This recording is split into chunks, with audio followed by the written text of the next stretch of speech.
কবিতাৰ শিৰোনাম তোমাৰ উপজা দিনৰ উপহাৰ। কবি দীপুনাথ, পাঠ সঞ্জু বৰা।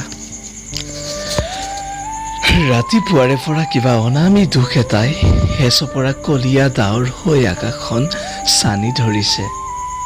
গ্ৰহণ লাগিব চাগৈ। এবাৰো মনত পৰিছেনে চাগৈ তোমাৰ যোৱাবেলি যে আজিৰ দিনটোতে উদযাপন কৰিছিলোঁ দুয়ো প্ৰতিশ্ৰুতিৰ উৎসৱ।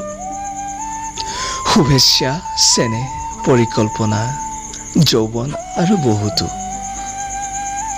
এখন যে সাকু সাজিছিলা বুকুৰ পৰা বুকুলৈ, সপোনৰ পৰা জীৱনলৈ, ক্ষুধাৰ পৰা জোনলৈ। আজিও উদযাপন কৰিছা চাগৈ একেটি উৎসৱ।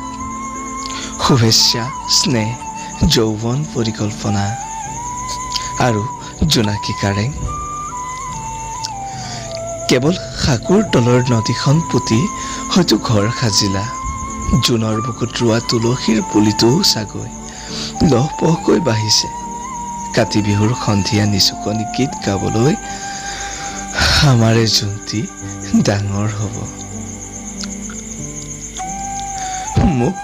মোক জোন বুলি মাতাচোন জোনালী তাৰ পৰাই এবাৰ।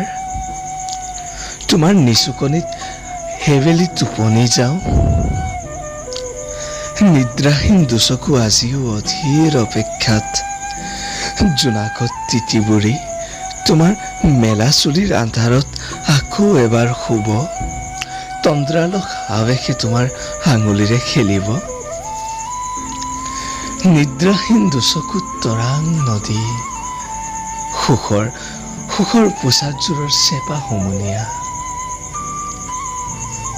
সেইবুকু বিষাদেৰে চাচিলো উপহাৰ। আজি যে ৪৪ উপজা দিন তোমাৰ।